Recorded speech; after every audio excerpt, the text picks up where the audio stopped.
तो महात्म की अद्भुत अमृतमय कथा का रसस्वादन कर रहे थे। ये जो भागवत कथा आज हमारे आपके दरवाजे पर पधारी है ना, ये गंगा से भी ज्यादा श्रेष्ठ इसकी महिमा है। कल हम आप सुन रहे थे गंगा जी की उत्पत्ति भगवान के चरणारविंद से हुई है और भागवती गंगा की उत्पत्ति भगवान के मुखारविंद से हुई है। और ये भागवत कथा देवताओं को दुर्लभ है। इस कथा को सुनने के लिए संसार के देवता भी तरसते हैं, परंतु हम आप सब इतने सौभाग्यशाली हैं कि जिस कथा को सुनने के लिए संसार के देवता लालायित होते हैं, तरसते हैं, वही कथा हमारे आपके बीच में चल करके आ गई कि श्रीमद् भागवती वार्ता सुराणामपि दुर्लभा। भागवत की कथा देवताओं को दुर्लभ है, और वो जो कथा देवताओं को दुर्लभ है आज हमारे आपके बीच में चल के आई है। ईश्वर की, परमात्मा की, भगवान श्री कृष्ण की और शुक्ला परिवार के ऊपर इनके पूर्वजों की बहुत विशेष कृपा है, जो ऐसा शुभ अवसर आज शुक्ला परिवार के स्कूल खानदान को प्राप्त हुआ। ये भगवान की महती कृपा का प्रसाद है। और यही कथा है जिस कथा के श्रवण करने से ज्ञान, भक्ति, वैराग्य के जीवन का जो कष्ट था ना, दुख था, वो भी दूर हो गया। कल हम सुन रहे थे श्रद्धा भक्ति के साथ अगर हम आप सब भागवत कथा का रसस्वादन करते रहेंगे तो ज्ञान, भक्ति, वैराग्य की तरह ये कथा हमारे आपके भी जीवन की व्यथा को समाप्त कर देगी। हमारे आपके जीवन के कलमश, कसाय, पाप, ताप, संताप को समाप्त कर देगी।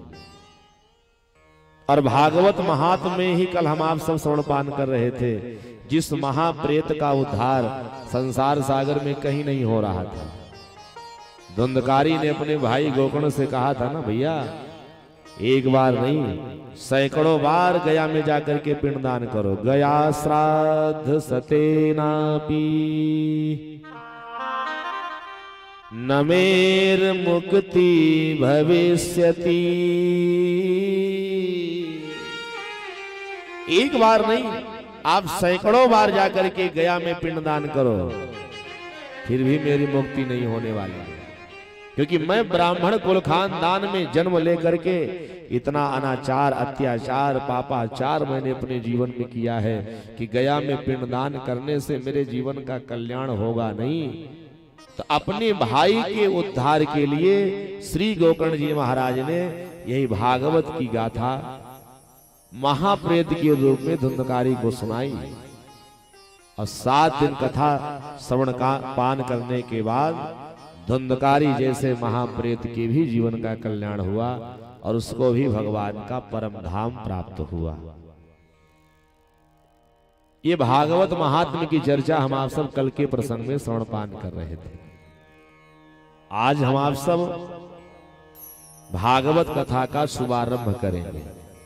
प्रथम दिन महात्म की कथा होती है, दूसरे दिन से कथा का प्रारंभ होता है। तो सबसे पहले प्रथम स्कंद के प्रथम अध्याय का और पहला श्लोक, जिसको हम आप सब मंगलाचरण के नाम से जानते हैं। किसी भी ग्रंथ का जब प्रारंभ होता है तो उससे पहले मंगलाचरण किया जाता है। आए भागवत के मंगलाचरण से ही इस भागवत का शुभारंभ किया जाए कि जन्माद्यस्य यतो वयादितरता चार्थे स्वविज्ञाः स्वराट् तेने ब्रह्म हृदयादि कवये मोहयन्ति यत् सूर्ययाः तेजो वारि मृदाम् यथा विनमय यत्र त्रिसर्गो मृषा धामना स्वेन सदा निरस्ति कुहुका सत्य परम धीमहि सत्य परम धीमहि। सबसे मधुर और मीठी बात यह है, जब भागवत कथा का मंगलाचरण व्यास जी महाराज लिखने के लिए जब चले ना, संसार के 33 कोट देवी देवताओं ने सोचा अब भागवत जैसे अद्भुत ग्रंथ की रचना का शुभारंभ व्यास जी ने किया है, तो सबसे पहले भागवत के जो प्रधान देवता हैं भगवान श्री कृष्ण की वंदना, भगवान श्री कृष्ण का ध्यान पहले श्लोक में किया जाएगा। लोग यही आशा लगा के बैठे थे। जितने साधु संत महात्मा अमलात्मा विमलात्मा परमहंस ऋषि तपस्वी ज्ञानी जति सन्यासी थे, सब यही सोच रहे थे कि भागवत कथा का शुभारंभ होगा तो प्रथम श्लोक में भगवान श्री कृष्ण की वंदना की जाएगी। परंतु दुनिया का ऐसा एक दुर्लभ और दुस्तर ग्रंथ है ना कि पहले श्लोक में किसी भी देवी देवता का नाम ही नहीं लिया गया। बोले भक्तवत्सल भगवान की। आप भागवत जाकर के देखिएगा, पहले श्लोक में किसी की वंदना नहीं की गई, भगवान श्री कृष्ण का कहीं नाम ही नहीं। लोगों ने जाकर के व्यास जी से कहा, महाराज चलो आपने भागवत कथा का शुभारंभ किया, भगवान श्री कृष्ण का नाम पहले श्लोक में नहीं लिया, तो चलो राम की जगह कन्हैया की जगह राम जी का नाम ले लेते, क्योंकि भगवान राम में और भगवान कृष्ण में ज्यादा कुछ अंतर नहीं है, दोनों एक ही है। अंतर केवल थोड़ा सा है कि राम कृष्ण दो एक है, अंतर नहीं निमेष, यज्ञ के नयन गंभीर है,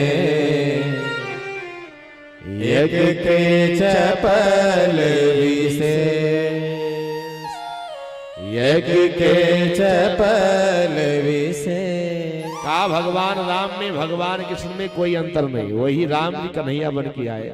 चलो भगवान श्री कृष्ण का नाम आपने नहीं लिया, भगवान श्री कृष्ण की वंदना पहले श्लोक में नहीं की, तो भगवान राम की कर लेते, क्योंकि भगवान राम में कृष्ण में कोई अंतर है ही नहीं। परंतु व्यास जी महाराज आपने न राम जी का नाम लिया और न कन्हैया का नाम लिया। क्यों? मुझे लगता है व्यास जी ने बड़ा पावन पवित्र दिव्य उत्तर दिया होगा। भगवान श्री कृष्ण का नाम पहले श्लोक में, भगवान श्री कृष्ण की वंदना मैंने पहले श्लोक में इसलिए नहीं की कि अगर भागवत के प्रथम श्लोक में भगवान श्री कृष्ण की वंदना की जाती, भगवान श्री कृष्ण का नाम लिया जाता, भगवान श्री कृष्ण उसके ध्येय में होते, तो कहीं भविष्य में चल करके भगवान श्री कृष्ण के भक्त ये ना कहते, भगवान श्री कृष्ण के वंशज ये ना कहते कि देखो भागवत कथा का शुभारंभ हुआ तो पहले श्लोक में भगवान श्री कृष्ण का नाम है और भगवान श्री कृष्ण का मैं भक्त हूँ, भगवान श्री कृष्ण ही हमारे वंशज है, इसलिए भागवत कथा कहने और सुनने का अधिकार केवल मेरा है। बोली भक्तवत्सल भगवान की। कोई व्यक्ति जो भगवान श्री कृष्ण का भक्त हो या भगवान श्री कृष्ण के वंश में जिसका जन्म हुआ हो, इस भागवत महापुराण पर अपना अधिकार न रखे, इस पर केवल मेरा अधिकार है, इसलिए मैंने भगवान श्री कृष्ण का नाम नहीं लिया। राम जी की वंदना क्यों नहीं की? कहा इसलिए राम जी की भी वंदना नहीं की गई, क्योंकि फिर आगे चल करके राम के भक्त, राम जी के वंशज यही कहते कि भागवत कथा तो मेरे लिए गाई गई है, क्योंकि इसमें मेरे इष्ट देवता भगवान राम की वंदना है। याद रखिएगा, ये भागवत कथा की दिव्यता को आप देखो। ये भागवत कथा किसी एक देवी देवता की उपासना करने वालों के लिए नहीं है, मानो व्यास जी महाराज सारे संसार के मनुष्यों को ये बताना चाहते हैं, चाहे आप राम भक्त हो, चाहे आप कृष्ण भक्त हो, चाहे आप शिव भक्त हो, चाहे आप गणेश जी की उपासना करते हो, चाहे आम्बा प्राम्बा जगदम्बिका मां जगत जननी की आराधना उपासना आप करते हो, इस भागवत कथा कहने और सुनने का अधिकार सबका समान रूप से है।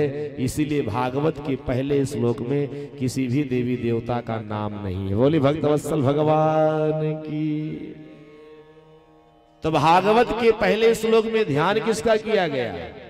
का सत्य परम धीमहि।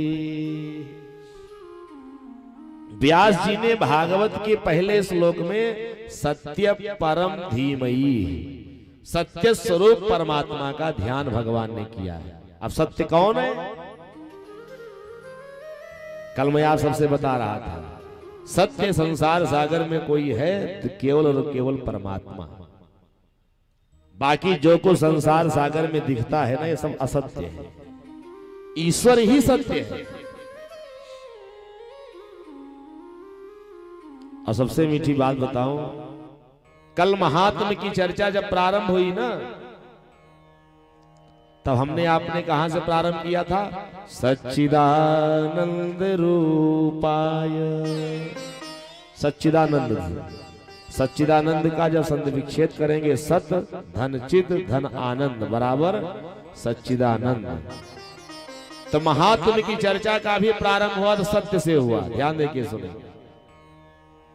और जब भागवत का शुभारंभ हो रहा है तब भी सत्य से। और यही नहीं, सत्य कोई और नहीं, सत्य साक्षात ईश्वर है। सत्य साक्षात परब्रह्म परमात्मा भगवान श्री कृष्ण ही है। क्यों? प्रमाण भागवत में ही मिलता है। जिस समय भगवान श्री कृष्ण का अवतार हो रहा था, उस मथुरा के कारागार में वसुदेव और देवकी के अक्ष के समक्ष जब भगवान श्री कृष्ण प्रकट हो रहे थे, तो आकाश मार्ग में 33 कोट देवी देवता प्रकट हो गए। और भगवान के अवतार के समय भगवान श्री कृष्ण की मंगलमय स्तुति गाना प्रारंभ किया देवताओं ने।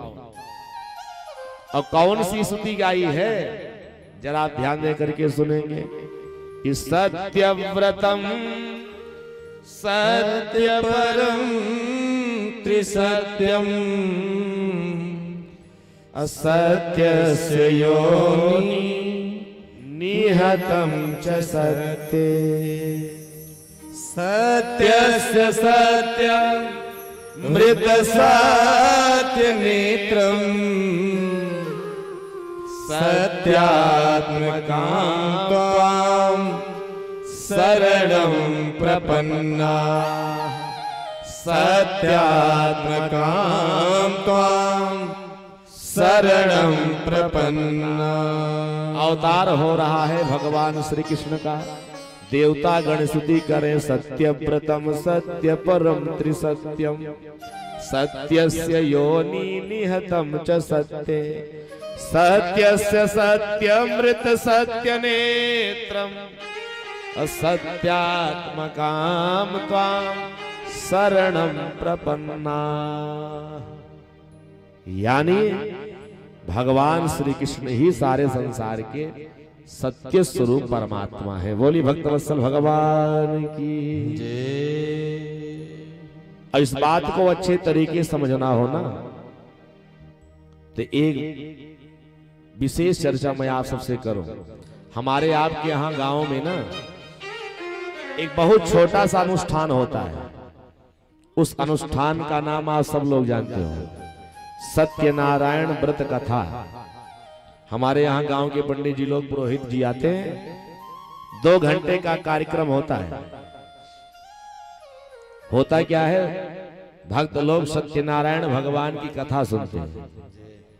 पहले तो सत्यनारायण भगवान की कथा हर घर में हर महीने होती थी। आज के 150 वर्ष पहले, हाँ, कोई ऐसा परिवार नहीं होता था जिसके घर में महीने में एक बार सत्यनारायण भगवान की कथा ना हो। धीरे धीरे लोग 6 महीने में सुनने लगे, फिर साल भर में कथा होने लगी।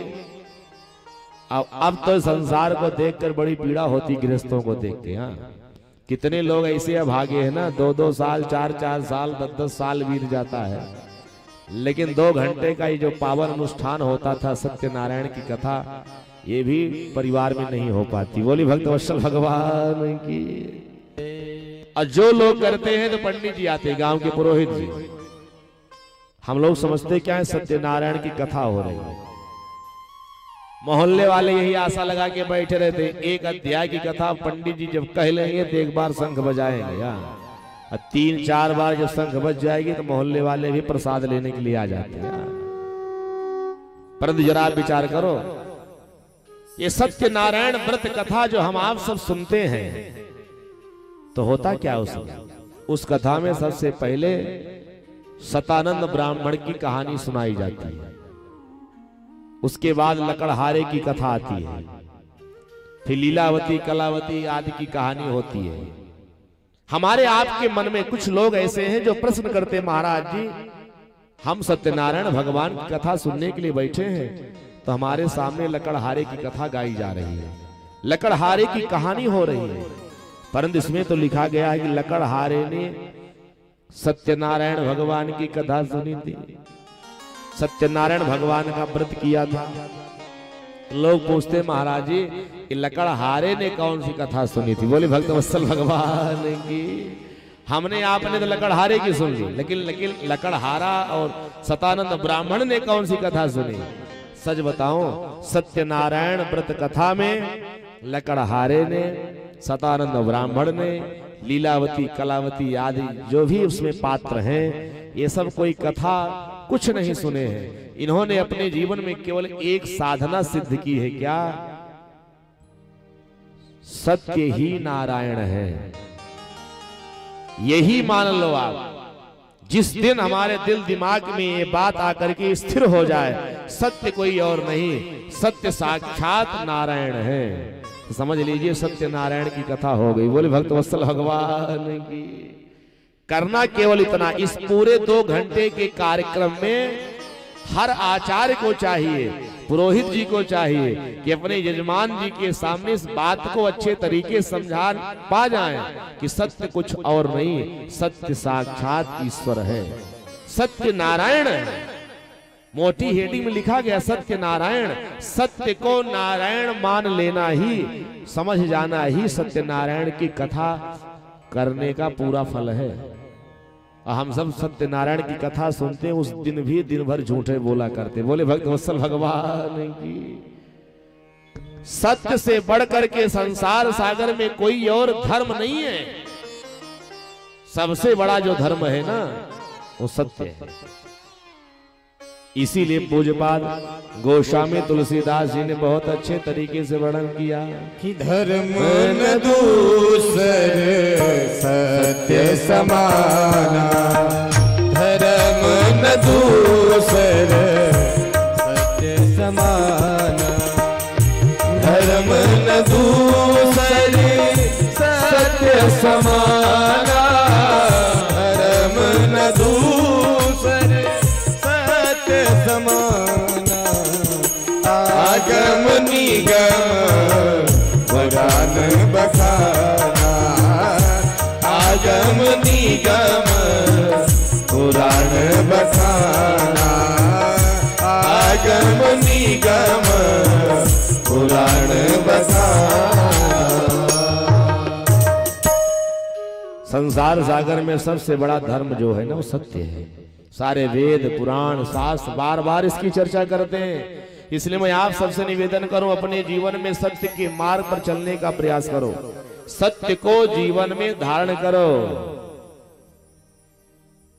तब जाकर के भगवान की कृपा हमारे आपके सबके जीवन में होगी। परंतु हमारा आपका जीवन तो असत्य में बन गया है। याद रखिएगा, दिन भर हम आप सब असत्य बोलते, दिन भर।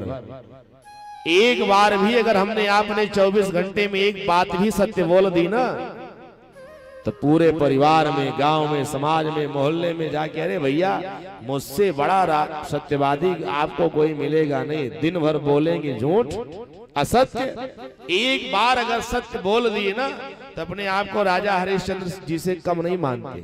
याद रखिएगा, कितना भी सत्कर्म करो, दान करो, पुण्य करो, कथा सुनो, यज्ञ करो, अनुष्ठान करो, तीर्थ यात्रा करो, व्रत करो, जितना भी कुछ दान पुण्य धार्मिक अनुष्ठान करना है कर लो, परंतु अगर एक बार भी आपने असत्य बोल दिया तो आपका किया गया सारा धर्म कर्म पूजा पाठ सब बेकार हो जाता है।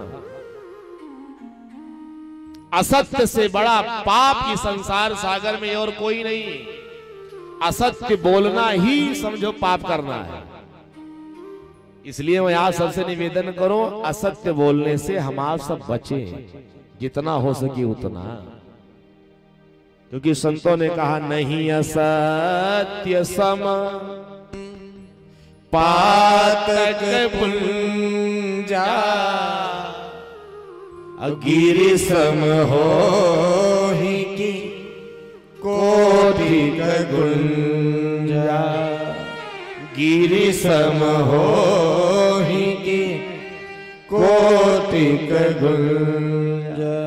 असत्य से बड़ा पाप हमारे आपके जीवन में कुछ है नहीं है। इसलिए भागवत महापुराण की कथा श्रवण पान करने के लिए हम आप सब इस पांडाल में बैठे हैं, तो याद करके जाएं, जितना हो सके हम आप सब सत्य के मार्ग पर चलने का प्रयास करें। असत्य बोलने से हम आप सब बचें। परंतु कितने लोग ऐसे महाराज जी, अब बिना असत्य बोले काम ही नहीं चलता है। हाँ, परिवार है, व्यापार है, पत्नी है, गृहस्थी है, तो कहीं ना कहीं तो असत्य बोलना ही पड़ता है। नौकरी चाकरी में क्या किया जाए, याद रखिएगा, कुछ स्थान हमारे धर्म शास्त्रों में ऐसे बताए गए हैं जहां पर आप असत्य बोल सकते हो, और वहां असत्य बोलने में पाप नहीं है। नोट कर लीजिए कौन कौन सा स्थान है। स्त्री नर्म विवाहेषु वृत्यर्थे प्राण संकटे, गो ब्राह्मण हिंसायां नानदम साजुनीप्सित।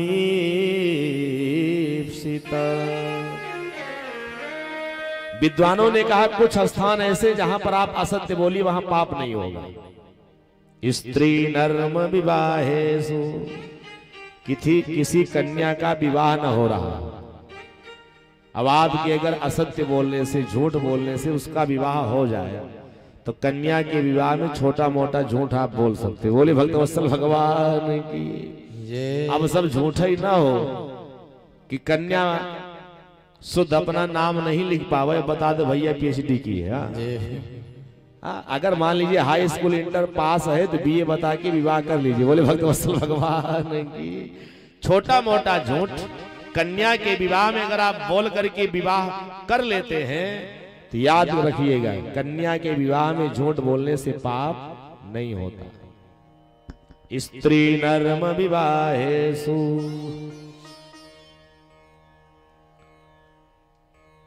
वृत्यर्थे प्राण संकटे, जब अपने प्राण पर संकट आ जाए कि प्राण पर संकट आ गया है, अब संकट की निवृत्ति केवल असत्य बोलने से होगी, तब भी आप असत्य बोल सकते। जब प्राण पर संकट आवे तब भी असत्य बोलिए। वृत्यर्थे आपका सर्वस्व जा रहा है कि कुछ बचेगा नहीं, जितना कुछ धन दौलत मकान दुकान पद प्रतिष्ठा सब समाप्त हो जाएगी। अब तो भिक्षा मांग करके परिवार का भरण पालन पोषण करना पड़ेगा। ऐसी स्थिति जब हमारे आपके सबके जीवन में आवे, हमारा सब जा रहा हो, सर्वस्व जा रहा हो, वृत्यर्थे प्राण संकटे, तब भी आप असत्य बोलिए, कोई पाप नहीं। गो ब्राह्मण हिंसाया, कोई कसाई किसी गाय को काटने के लिए जा रहा हो, कसाई के हाथ से गाय छूट करके उस गली से जा रही है, और कसाई आपके सामने आ जाए, भैया मेरी गाय आपने देखा है? तो आप देख रहे हो गाय उधर जा रही है। हाँ भैया मैंने आपकी गाय देखा। किधर गई है? सीधे झूठ बोलो, भैया इस दिशा में गई, जाओ, पाप नहीं होगा। किसी ब्राह्मण को कोई कष्ट पहुंचा रहा हो, दुख पहुंचा रहा हो, पीड़ित है वो ब्राह्मण, किसी के द्वारा परेशान किया जा रहा है, अब आपके झूठ बोलने से उसकी समस्या का समाधान हो तो आप झूठ बोल सकते हो। किसी निर्दोष को फांसी की सजा मिलने वाली हो, अब आपके झूठ बोलने से अगर फांसी रुक जाए तब भी आप वहां पर असत्य बोल सकते हैं, पाप नहीं होगा। ये तो हमारे धर्म शास्त्रों में लिखे गए, इतने इतने स्थानों पर आप असत्य बोलिए, पाप नहीं होगा। परंतु एक स्थान में आपको अपनी तरफ से बता देता हूं, बोली भक्त वत्सल भगवान की। और ये है सज्जनों, कितने लोग कहते महाराज अगर असत्य बोलने से इतना पाप है तो व्यापार में तो बिना असत्य बोले काम ही नहीं चलेगा। बात बिल्कुल सत्य है। 10 रुपए की सामग्री लाओ, मार्केट में जाके बैठ जाओ, भैया 10 रुपए लेके आए हैं, 10 रुपए का बेचेंगे, सत्य बोलेंगे। आप बताइए आपका परिवार कैसे चलेगा, आपकी गृहस्थी कैसे चलेगी, आप अपने परिवार का भरण पालन पोषण कर पाओगे? बहुत सत्यवादी बन के बैठ जाओ। आप बताइए क्या जीवन में कभी आप तीर्थ यात्रा कर सकते हो? किसी संत महात्मा ब्राह्मण की सेवा में हर जगह धनात् धर्म, अगर आपके पास धन नहीं तो आप धर्म कैसे करोगे? ये भागवत कथा का अनुष्ठान जीवन भर आप व्यापार करते रहो और सत्य बोलते रहो, दरवाजे पर हो नहीं पाएगा, क्योंकि धन नहीं, धर्म कैसे करोगे आप?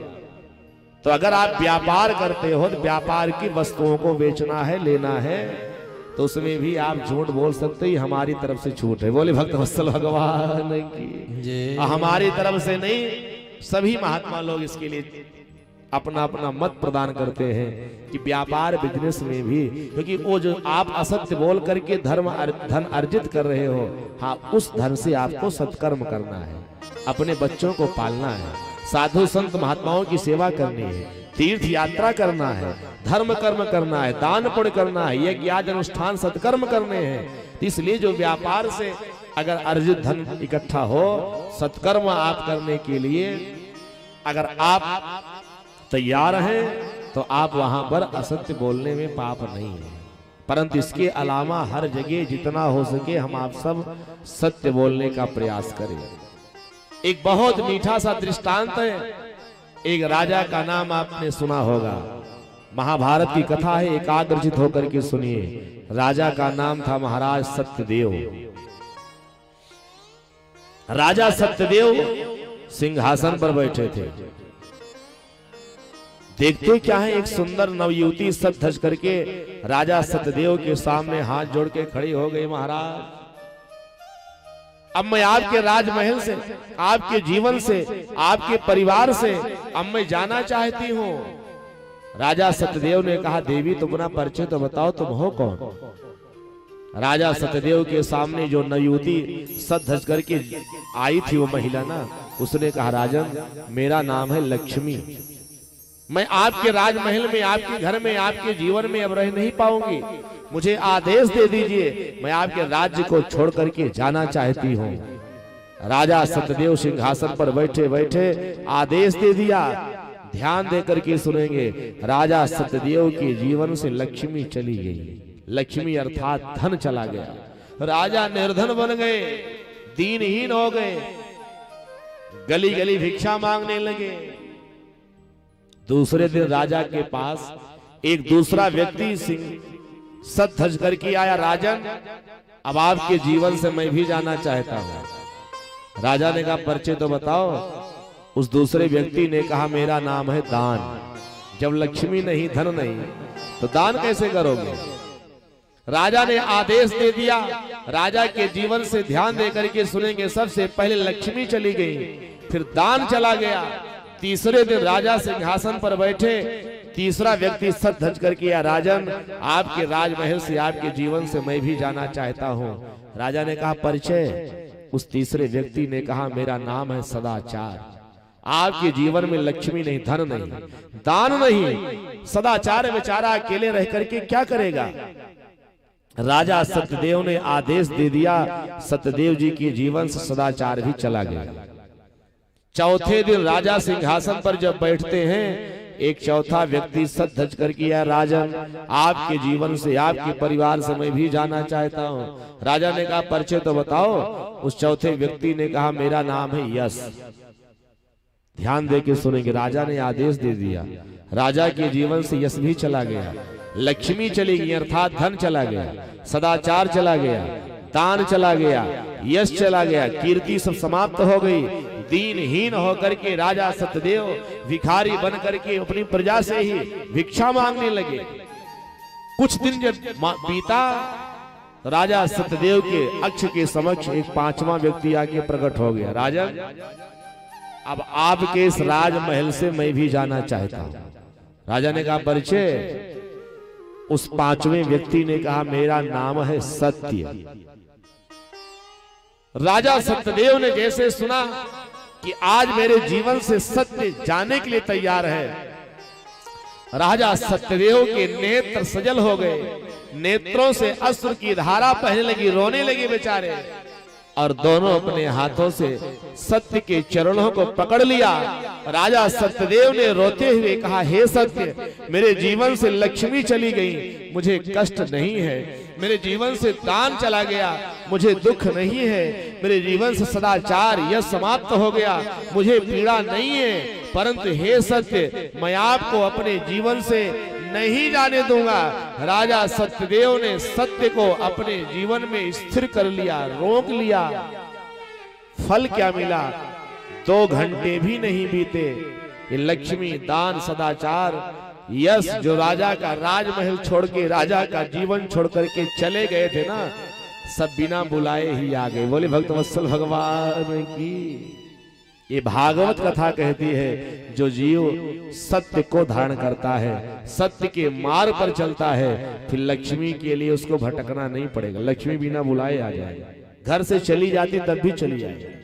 दान, सदाचार, यश और कीर्ति सारे संसार में फैल जाएगी। करना केवल इतना है कि सत्य को हम आप सब अपने जीवन में धारण करें, क्योंकि भागवत के पहले श्लोक में सत्य परम धीमहि, सत्य स्वरूप भगवान की वंदना की गई, ध्यान किया गया है। और सत्य स्वरूप वो नारायण है कैसे? उनका कार्य क्या है, करते क्या है? कहा जन्माद्यस्य यतोऽन्वयादितरतस् चार्थे स्विज्ञः स्वराट्। सत्य स्वरूप जो परमात्मा भगवान श्री कृष्ण है, उन्हीं की कृपा से सारे संसार का जन्म हुआ है। सारे संसार का पालन भगवान करते हैं, और वही ईश्वर जो सत्य स्वरूप परमात्मा है, वो सबको अपने उदर में समाहित भी कर लेते हैं। संसार का पालन, संसार का सृजन और सारे संसार का संहरण जिनके पास, जिनके सामर्थ्य से होता है। चार्थे स्विज्ञः स्वराट्। ऐसे वो विज्ञ, ऐसे वो श्रेष्ठ जो परमात्मा है, जिनकी माया से हम आप सब मोहित हो गए। और हम ही आप नहीं, मोहियन्ति यत् सूर्यया। सूर्य हमारे विद्वान, बड़े बड़े विद्वान। अब विद्वानों की क्या बात कही जाए, भगवान की माया से तो ब्रह्मा जी मोहित हो गए थे। बोली भक्तवत्सल भगवान की। कथा में हम आप सब सुनेंगे, यही भगवान श्री कृष्ण का जब अवतार हो रहा था, तो ब्रह्मा जी भगवान के अवतार के समय भगवान की मंगल में स्तुति गा रहे थे, और भगवान की अद्भुत लीला देख करके मोहित भी हो गए। तो मोहियन्ति यत् सूर्यया तेजो वारि मृदाम यथाभिनमय यत्र त्रिसर्गो वृषा। भगवान की माया इतनी श्रेष्ठ है ना, उस माया में जीव ऐसे मोहित हो जाते हैं, जहां थल है वहां लोगों को जल नजर आता है, और जहां जल है वहां थल की भ्रांति होती है। कैसे? जैसे हम आप सब कभी राष्ट्रीय राजमार्ग पर दोपहर के समय में, गर्मी के महीने में चले धूप में, और जब राष्ट्रीय राजमार्ग पर चलेंगे ना, तो जब गाड़ी से जाते रहते हैं, दृष्टि जब सड़क पर पड़ती है तो लगता है आगे सड़क में जल है, और जैसे जैसे हमारी आपकी गाड़ी आगे बढ़ती चली जाती है ना, वो जल की दूरी भी बढ़ती चली जाती है। जल होता नहीं, केवल जल की भ्रांति होती है। तो जो जीवन का सत्य है, जिसको हम आप सब असत्य समझते हैं, और जो जीवन का असत्य है हम आप सत्य समझ बैठे हैं, ऐसे ईश्वर जो परमपिता परमात्मा है, जिनकी माया से सारा संसार विश्व प्रपंच मोहित हो जाता है, मोहयंत यत सूर्या, ऐसे भगवान सत्य स्वरूप परमात्मा को हम आप सब प्रणाम करें। भागवत के पहले श्लोक में भगवान सत्य नारायण, भगवान श्री कृष्ण, सत्य स्वरूप भगवान श्री कृष्ण की वंदना और उनका ध्यान किया गया है। बोलिए सत्य नारायण भगवान की जय। पहले श्लोक में सत्य की वंदना और दूसरे श्लोक में परम धर्म का निरूपण विद्वानों ने किया है कि धर्मः प्रोक्षित कैत्रवोत्र परमो निर्मत सराणाम सताम् वेद्यं वास्तवमत्र वस्तु शिवदाम् तापत्रयोन्मूलनम् श्रीमद् भागवते महामुनि कृते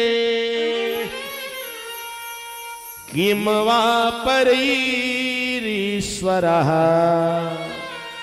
सद्यो हृद्यवरुध्यतेऽत्र कृतभिः शुश्रूषभिस्तक्षणा।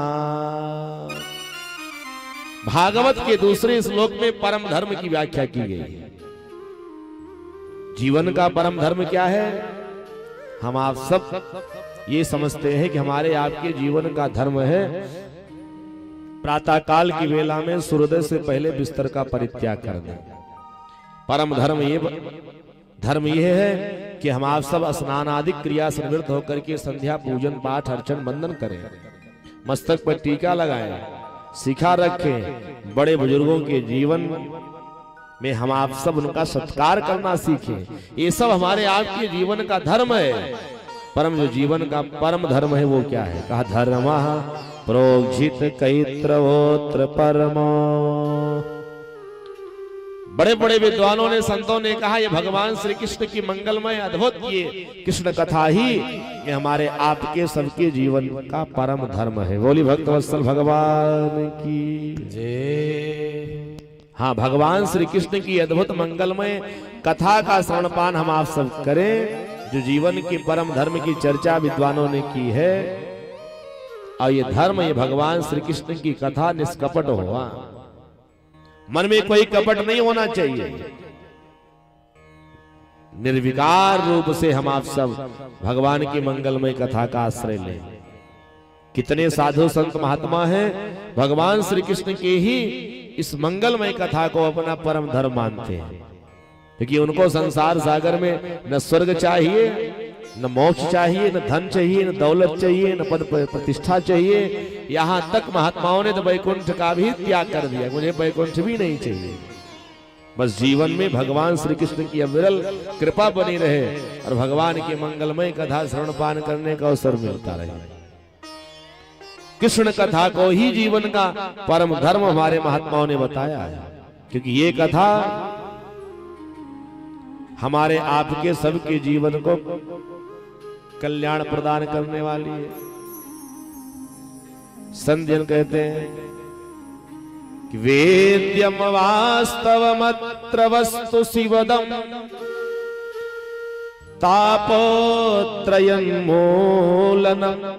ये हमारे आपके सबके जीवन के तीन ताप जो विराजमान है, जिनके कारण हमारा आपका सबका जीवन दुखी होता है, कि दैहिक दैविक भवतीक तापा राम राज काहू नहीं व्यापा दैहिक दैविक दैहिक दैविक भौतिक तापा